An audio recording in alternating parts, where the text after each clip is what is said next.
नमस्कार दोस्तों, स्वागत है आपके अपने YouTube चैनल गाइड सर में। आज हम आप लोग को सीटेट 2020 के लिए मैथ पेडागोजी का प्रैक्टिस सेट लेके आए हैं।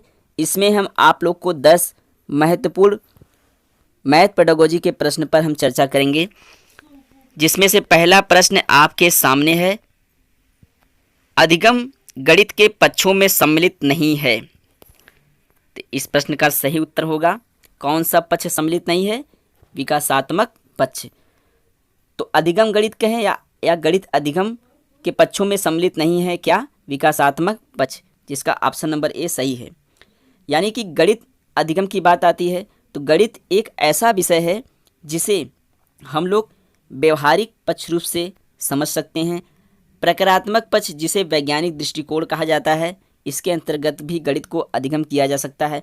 अनुशासिक रहते हुए भी हम गणित को समझ सकते हैं, लेकिन हम कभी भी विकासात्मक पक्ष को गणित के पक्ष में सम्मिलित नहीं कर सकते हैं। आगे चलते हैं, प्रश्न संख्या 2 आपके सामने है।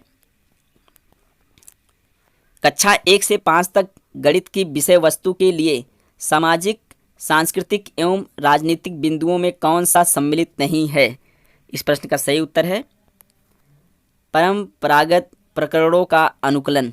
तो कक्षा 1 से 5 तक गणित की विषय वस्तु के लिए सामाजिक, सांस्कृतिक एवं राजनीतिक बिंदुओं में कौन सा सम्मिलित नहीं है? इसका सही उत्तर होगा ऑप्शन नंबर बी। आइए इसको हम समझ लेते हैं। कक्षा 1 से 5 तक के गणित के जो विषय वस्तु होते हैं वो क्या होते हैं? उन्हें हम सामाजिक, सांस्कृतिक एवं राजनीतिक बिंदुओं में सम्मिलित नहीं कर सकते हैं। किसको? परंपरागत प्रकरणों का अनुकूलन करके। लेकिन भविष्य के लिए समाज में भविष्योन्मुखी शिक्षा प्रचलित रखने के लिए गणित विषय वस्तु बहुत ही ज़रूरी है। इनको सम्मिलित करना बहुत ही ज़रूरी है। शिक्षा और अवसर की समानता भी देना बहुत ज़रूरी है। साथ ही साथ सांस्कृतिक विरासत का परिरक्षण भी करना ज़रूरी है। तो अतः परंपरागत प्रकरणों का अनुकूलन सामाजिक, सांस्कृतिक एवं राजनीतिक बिंदुओं में सम्मिलित नहीं किया जा सकता है। इसलिए इसका ऑप्शन नंबर बी सही है। प्रश्न संख्या 3 आपके सामने है। कक्षा 1 से 5 तक गणित में न्यूनतम अधिगम स्तर सार्वत्रिक नामांकन की उम्र सीमा क्या है? इसका सही उत्तर है 6 से 11 वर्ष। तो कक्षा 1 से 5 तक गणित में मिनिमम या न्यूनतम अधिगम स्तर सार्वत्रिक नामांकन की उम्र सीमा जो निर्धारित की गई है वो ऑप्शन नंबर सी 6 से 11 वर्ष। प्रश्न संख्या 4 आपके सामने है। किस राष्ट्रीय शिक्षा नीति में सार्वत्रिक प्राथमिक शिक्षा में एक अन्य आयाम सार्वत्रिक समप्राप्ति जोड़ा गया है? इसका सही उत्तर है राष्ट्रीय शिक्षा नीति सन 1986। तो राष्ट्रीय शिक्षा नीति सन 1986 को सार्वत्रिक प्राथमिक शिक्षा में एक अन्य आयाम सार्वत्रिक समप्राप्ति जोड़ा गया है, जिसका ऑप्शन नंबर डी सही है। प्रश्न संख्या 5 आपके सामने है। गणित अधिगम के तीनों पक्षों में से कौन सा पक्ष वैज्ञानिक दृष्टिकोण के अंतर्ग्रहण को प्रतिबिंबित करता है? कौन सा पक्ष अंतर्ग्रहण को प्रतिबिंबित करता है? इसका सही उत्तर होगा वैज्ञानिक दृष्टिकोण से अंतर्ग्रहण को प्रतिबिंबित करने वाला कौन सा पक्ष है? प्रक्रियात्मक पक्ष है। अतः इसका ऑप्शन नंबर ए सही है। लेकिन अनुशासनिक पक्ष, सांस्कृतिक पक्ष और विकासात्मक पक्ष, इन तीनों को गणित अधिगम के लिए वैज्ञानिक दृष्टिकोण के अंतर्गत प्रतिबिंबित नहीं किया गया है। आगे चलते हैं, प्रश्न संख्या 6 आपके सामने है। गणित अधिगम के प्रकारात्मक कार्यों में सम्मिलित नहीं है। इसमें कौन सम्मिलित नहीं है? इसका सही उत्तर है रसबोध। तो रसबोध जो है वो गणित अधिगम के प्रकारात्मक कार्यों में सम्मिलित नहीं किया गया है। इसका ऑप्शन नंबर बी सही है। लेकिन गणित अधिगम के प्रकारात्मक कार्य जो वैज्ञानिक दृष्टिकोण को समझने के लिए हमें ग्राफ का जानना बहुत ज़रूरी है, साथ ही साथ सांख्यिकीय रूप से और प्रतिशत रूप से। लेकिन रसबोध गणित अधिगम के प्रकारात्मक कार्यों के लिए सम्मिलित नहीं किया गया है।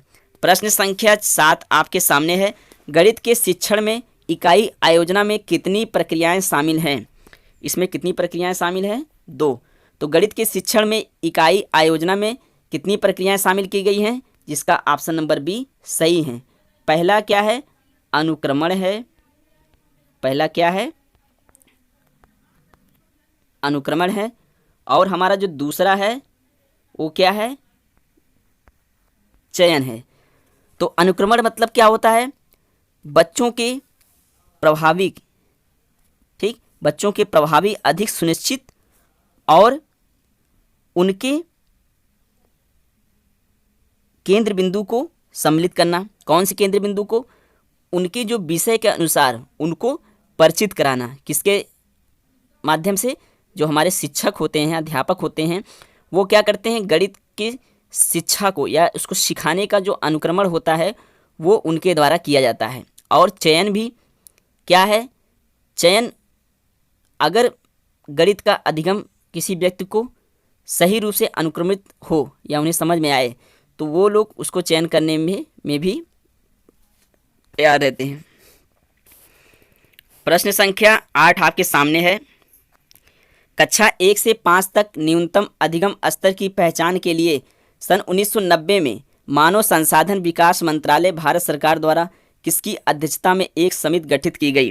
इसका सही उत्तर है प्रोफेसर R.H. दवे। ठीक, तो कक्षा 1 से 5 तक न्यूनतम अधिगम स्तर की पहचान के लिए सन 1990 में मानव संसाधन विकास मंत्रालय भारत सरकार द्वारा प्रोफेसर R.H. दवे की अध्यक्षता में एक समिति गठित की गई, जिसका ऑप्शन नंबर सी सही है।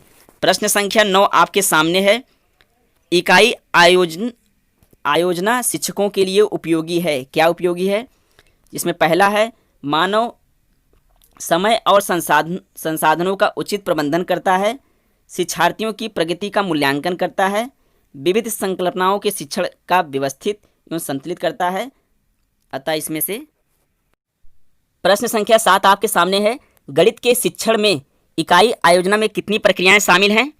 इसका सही उत्तर है 2। तो गणित के शिक्षण में इकाई आयोजना में कुल 2 प्रक्रियाएं शामिल हैं, जिसका ऑप्शन नंबर बी सही है। पहला कौन सा था, अनुक्रमण। पहला कौन सा था, अनुक्रमण, और दूसरा कौन सा था, चयन। ठीक, तो आइए हम इसके बारे में जान लेते हैं। अनुक्रमण चयन की बात आती है तो बच्चों के प्रभावी अधिगम को सुनिश्चित और उनके केंद्र बिंदु को सही रूप से स्थापित करना। किसके द्वारा, अध्यापक या शिक्षक के द्वारा। और गणित के शिक्षण में उनके अधिगम को, बच्चों को सही रूप से चयन करना, वह भी अध्यापक के माध्यम से ही सुनिश्चित होता है। प्रश्न संख्या 8 आपके सामने है। कक्षा 1 से 5 तक न्यूनतम अधिगम स्तर की पहचान के लिए सन 1990 में मानव संसाधन विकास मंत्रालय भारत सरकार द्वारा किसकी अध्यक्षता में एक समिति गठित की गई। इसका सही उत्तर है प्रोफेसर R.H. दवे जी के द्वारा। तो कक्षा 1 से 5 तक न्यूनतम अधिगम स्तर की पहचान के लिए सन 1990 में मानव संसाधन विकास मंत्रालय HRD भारत सरकार द्वारा किसकी अध्यक्षता में प्रोफेसर R.H. दवे समिति गठित की गई, जिसका ऑप्शन नंबर सी सही है। प्रश्न संख्या 9 आपके सामने है। इकाई आयोजना शिक्षकों के लिए उपयोगी है। क्या उपयोगी है, इसका सही उत्तर है ऑप्शन नंबर डी। ऊपर दिए हुए सभी कथन सही हैं। कौन कौन से कथन हैं, समय और संसाधनों का उचित प्रबंधन करता है, ये भी सही है। शिक्षार्थियों की प्रगति का मूल्यांकन करता है, ये भी सही है। विविध संकल्पनाओं के शिक्षण का व्यवस्थित एवं संतुलित तरीका है, यह भी सही है। तो इकाई आयोजन शिक्षकों के लिए उपयोगी है, ये जो तीनों चीज़ें हैं ये इकाई आयोजना शिक्षकों के लिए उपयोगी हैं। इस मैथ पेडागोजी का अंतिम प्रश्न संख्या 30 आपके सामने है। पाठ आयोजना की हर वर्गीय प्रणालियों में कौन सी प्रणाली सम्मिलित नहीं है।